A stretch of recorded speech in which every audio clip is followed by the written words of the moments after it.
বিসমিল্লাহির রহমানির রহিম। আসসালামু আলাইকুম। কড়াই গরম হয়ে গেছে, আমি তেল দিয়ে দিচ্ছি। তেল দিয়ে দিলাম।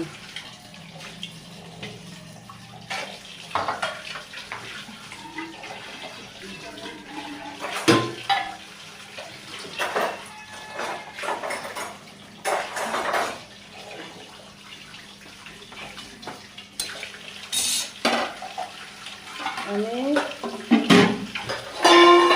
পেঁয়াজ বাটা রসুন বাটা দিয়ে দিলাম, দিয়ে একটু ভেজে নেব। মশলাটা একটু ভালো করে ভেজে নেব। স্বাদ মতো লবণ, জিরের গুঁড়া, হলুদ,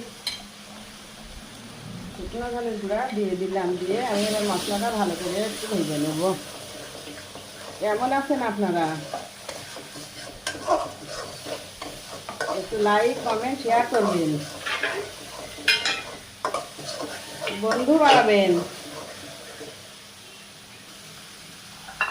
এবার মাছ কষাই নেব। শৈল মাছ দিয়ে শিম দিয়ে রান্না করব। মাছ দিয়ে দিলাম। মাছ ভালো করে ধুয়ে নেবেন।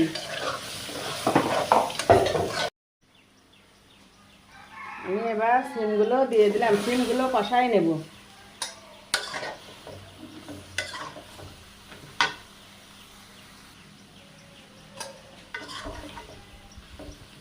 মাছগুলো তুলে রেখে এবার শিমগুলো দিয়ে দিছি, ঢেকে দেব।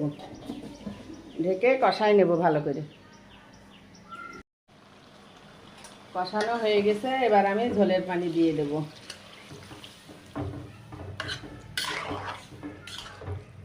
একটু পরে মাছগুলো দিয়ে দিবানে।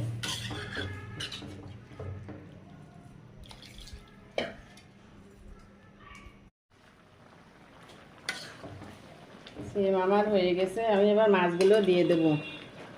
তরকারির কালারটা কত সুন্দর হয়েছে দেখবেন আপনারা। শোল মাছ দিয়ে সিম রান্না করলে এইভাবে রান্না করে খাবেন, দেখবেন ভালো লাগে। তরকারির কালারটা কত সুন্দর হয়েছে।